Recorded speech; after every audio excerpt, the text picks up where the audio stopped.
Olá, então vamos para a nossa aula de hoje, que seria dar continuidade a nossos estudos sobre a verdade, certo? O que é a verdade, quais são as posturas, os posicionamentos frente à existência ou não existência da verdade e o último ponto no qual estamos trabalhando, que é a possibilidade da verdade. A pergunta: é possível a verdade? É possível o conhecimento verdadeiro? Então, nessa linha aqui de estudo, a gente viu dois posicionamentos que têm comandado no pensamento filosófico dos últimos séculos, que é aquela dicotomia entre os racionalistas e os empiristas, né? Temos lá nossa aula de racionalismo e empirismo. Hoje a gente vai ver uma outra possibilidade que surge lá pelo século XVIII com a solução de Immanuel Kant. Esse é o filósofo que a gente vai trabalhar hoje e vamos trabalhar ele a partir do mapa conceitual que eu enviei para vocês, tá? Então, daqui a pouco eu vou botar aqui um mapa na tela e a gente vai trabalhar em cima dele, ok?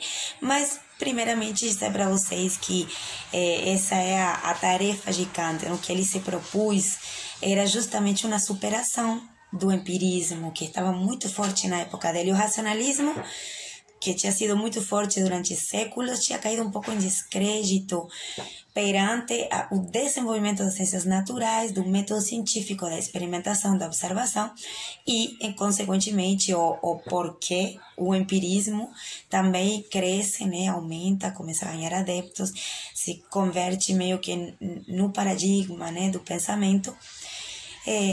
Então, acreditando no conhecimento como representação da realidade e que é possível através dos sentidos, como a gente viu com o empirismo. Eles acreditam que a fonte do conhecimento, a fonte da verdade, está justamente na correspondência entre a representação mental e o que os sentidos me mostram, a experiência me mostra, né? Ok, aí, por outro lado, os racionalistas que afirmaram desde Platão, desde antes de Platão, essa linha racionalista que foi se formando até chegar aqui no século XVIII, que acreditava que a origem da razão é a razão, a origem da verdade, do conhecimento é a razão, ali que está a fonte. Os sentidos, a experiência muitas vezes me engana, mas através da razão, seus princípios, sua lógica e sua coerência, eu posso conhecer a verdade. E Kant vai chegar com um terceiro posicionamento, uma terceira alternativa, como se pegasse dos dois e pulasse para um novo patamar. Com sua teoria, com o criticismo, ele vai criticar, então, os limites da razão. Ele vai partir sua pesquisa falando assim, se opondo ao empirismo, mostrando os limites do empirismo e dizendo: mais que perguntar de onde a verdade vem, eu tenho que me perguntar que possibilidade humana há da verdade, até que ponto eu posso conhecer a verdade. E para isso eu tenho que me questionar sobre os próprios limites da razão. No seu livro A Crítica da Razão Pura, então, ele vai expressar esses limites da razão, tá? E é isso que vamos ver hoje, o que Kant planteia sobre conhecimento, ok?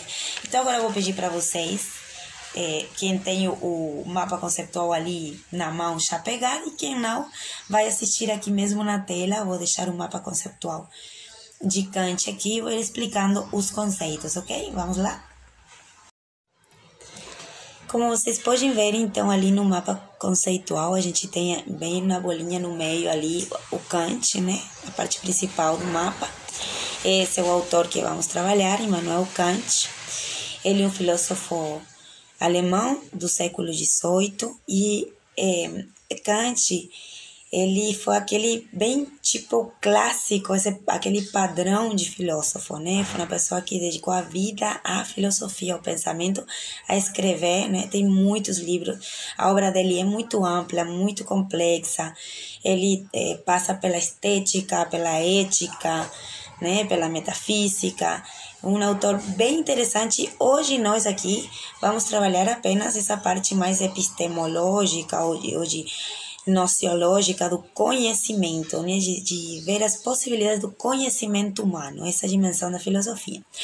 Então, aqui do lado esquerdo do mapa, vocês veem que diz a superação do embate entre racionalistas e empiristas. E aí, o que ele busca, né? Que foi o que eu falei para vocês agora. É o que? Esse é o objetivo, né? O começo, o pontapé inicial da sua filosofia. Tratar de superar esse embate que não levava a nada e que levava a erros, porque tanto os racionalistas quanto os empiristas se deparavam com vários obstáculos, com vários problemas epistemológicos e nenhum dos dois resolvia. Então, ele quer superar esse embate, né? Como? Afirmando, e aí vamos para o lado direito do mapa, afirmando que só conhecemos as coisas como as percebemos, certo? Olha que interessante isso aqui que o Kant fala. Só conhecemos as coisas tal e como as percebemos. Lembra que a gente havia falando sobre os empiristas e sobre os racionalistas? Eles diziam que a gente percebia, a gente conhecia as coisas como elas eram. Aquilo de uma representação, o conhecimento era uma representação da realidade. Isso quer dizer que só conhecemos a realidade como ela é. O Kant vai dizer, não, a gente não conhece a realidade como ela é. A realidade como ela é, mas nunca vamos conhecer ela. A gente conhece a realidade como nós a percebemos. Dentro das possibilidades, dos limites da razão e das sensações, dos sentidos, né? Dentro dos limites que esse corpo, que essas estruturas me permitem conhecer a realidade. Então, como nós percebemos a realidade. Isso é muito importante, muito interessante dentro da história da filosofia, se conhece com o nome de giro copernicano. Ele tirou a atenção do objeto externo que eu quero conhecer, como faziam racionalistas e empiristas, né? Giravam ao redor da representação daquela realidade tal qual ela era, eles acreditavam, e botou o foco no sujeito que conhece, a razão que conhece, né?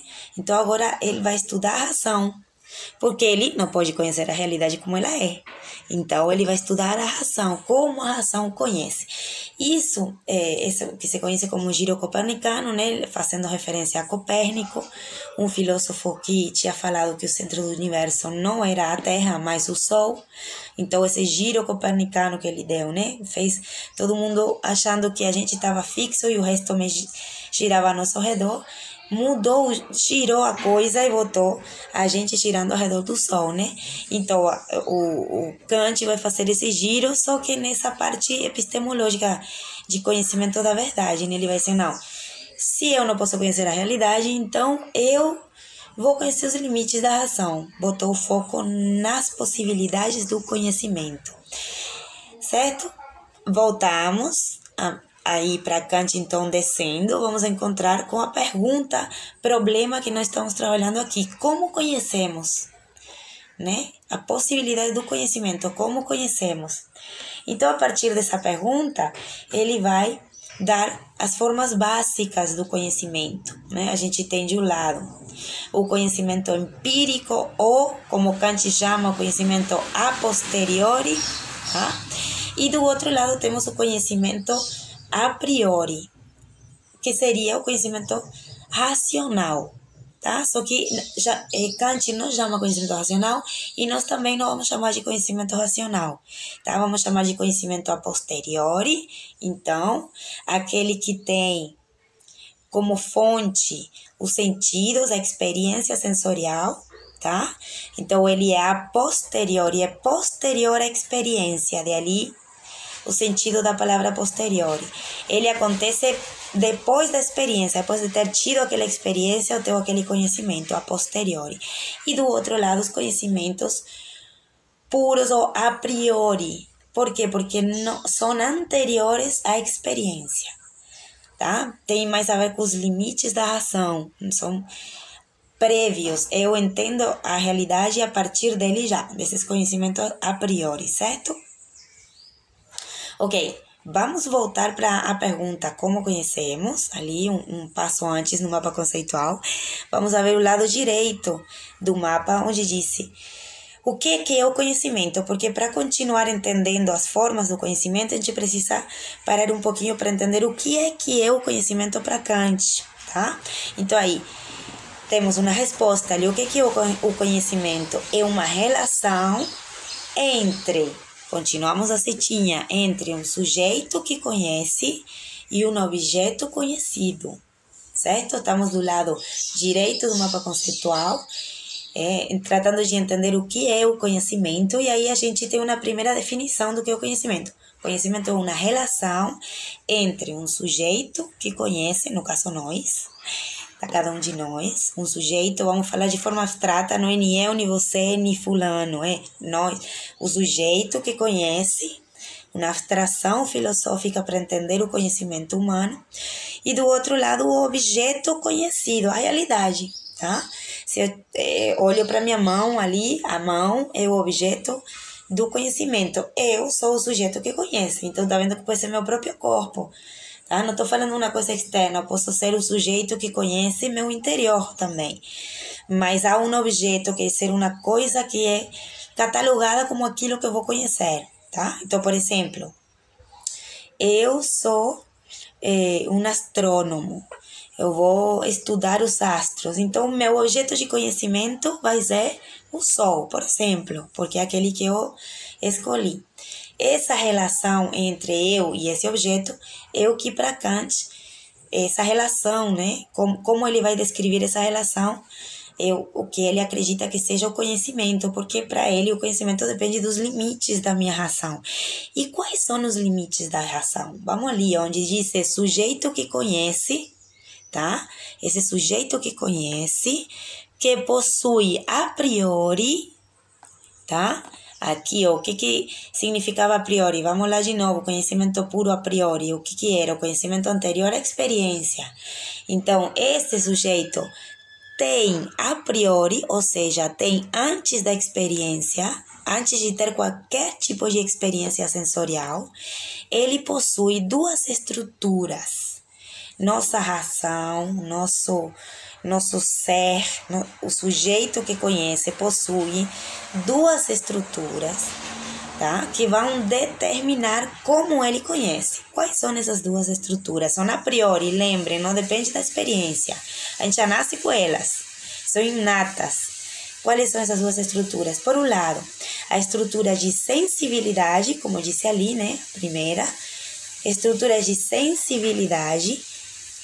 E a segunda, as formas do entendimento, também chamadas de categorias. Então, por um lado, ele está falando, né, mostrando como sujeito, nós temos duas dimensões. Temos uma dimensão que tem a ver com nossos sentidos, nosso olfato, nossa língua, o sabor, o olhar, o tato, outros sentidos internos que a gente tem, né, que permite sentir dor, né, todos esses sentidos internos.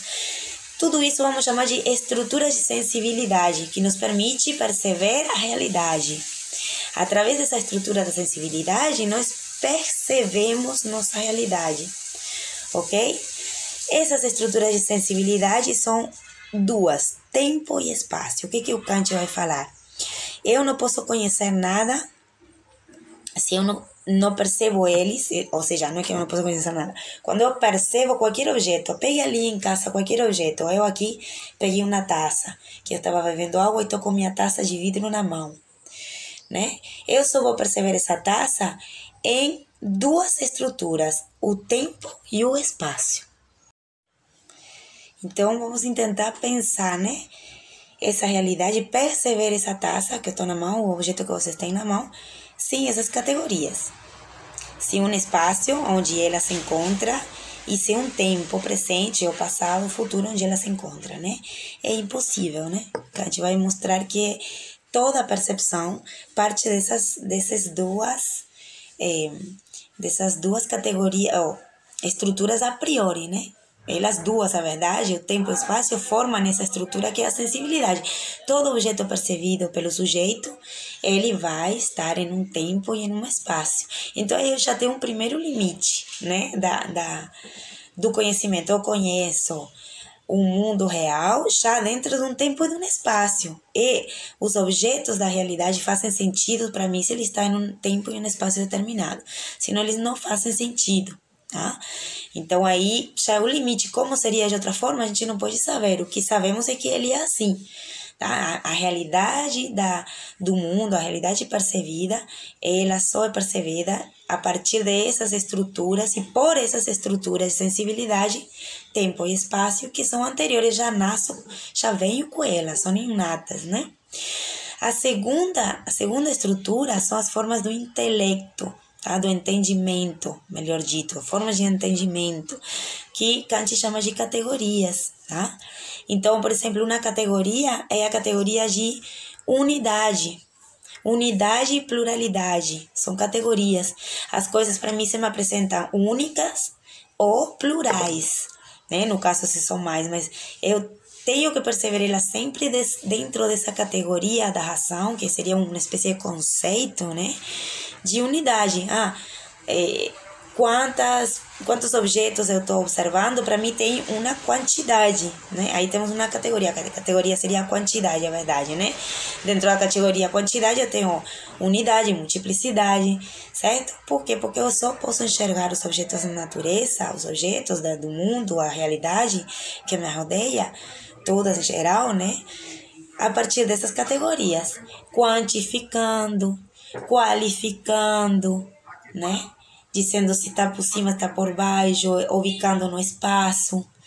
Então, há estruturas mentais que são as que me permitem enxergar essa realidade a partir delas, né?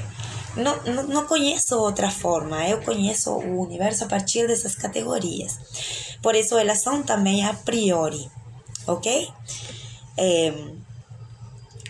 Então, vamos ficar com essa ideia aqui, a gente vai voltar agora. A gente estava falando, então, do sujeito que conhece, das categorias, das estruturas que permitem o conhecimento, porque eu tenho essas estruturas a priori, eu nasço com essas estruturas, então só vou conhecer a realidade, só vou ter possibilidade de conhecimento a partir dessas estruturas, tá? Então, quais são essas estruturas? As estruturas da sensibilidade, que me permitem o conhecimento empírico da realidade, e as formas do entendimento, as categorias que me permitem conhecimentos, me permitem processar o conhecimento da realidade, mas me permitem também outro tipo de conhecimento que já vamos lá para falar dele, tá? Agora a gente primeiro vai parar por aqui, por exemplo, vamos voltar, vai ficar mais claro. A gente está falando das estruturas, vamos voltar, porque a gente estava falando do sujeito, mas a gente não falou do objeto, tá? Ok, o objeto do conhecimento.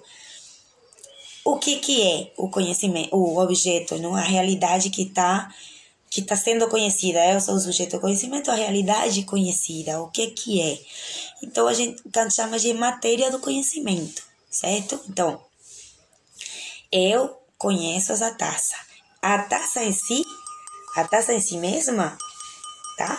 Que vocês estão sentindo aí pelo barulho, ela é a matéria do conhecimento. Eu vou poder conhecer a matéria do conhecimento tal qual ela é? Não, nunca. Eu não conheço essa realidade. Eu conheço o que Kant chama de fenômeno, tá? O que eu posso perceber sobre a realidade, tá? Então, a realidade para Kant, ela é fenomênica. Eu só vou conhecer dela o que eu posso, através das minhas categorias, conhecer, mas a realidade em si mesma, como ela de fato é, independente das minhas categorias, eu não posso saber. Não tenho como saber se eu posso conhecer a realidade como ela é realmente, tá? Mas o que eu posso saber é das minhas estruturas, das minhas possibilidades de conhecimento. Então, o objeto de conhecimento é a matéria do conhecimento, e o sujeito de conhecimento conhece essa matéria a partir dessas duas estruturas. Estrutura de sensibilidade, como eu percebo a realidade empírica, e estruturas ou formas do entendimento, que é como eu organizo no meu entendimento essa realidade e como também ela se organiza internamente, né? Que é o conhecimento puro a priori, do qual vamos falar na próxima aula, certo? Porque hoje vamos terminar por aqui nossa aula, tá? Vamos parar nessa parte do mapa conceitual, já ficou muita coisa, não quero encher vocês de tanta coisa, porque na próxima aula a gente centra nas formas do conhecimento e finaliza então pensando, vai falar um pouco desses juízos aí que vocês estão vendo e vamos fechar a aula falando um pouco sobre as possibilidades então da verdade, a possibilidade do conhecimento segundo Kant. Então terminamos nossa aula por aqui. Na próxima, então, como eu falei, vamos a ver essas formas do conhecimento em profundidade, entender o que são os juízos sintéticos, analíticos, como é possível o conhecimento e como é possível a verdade, então, segundo esse nosso autor Immanuel Kant. Muito obrigada e até semana que vem.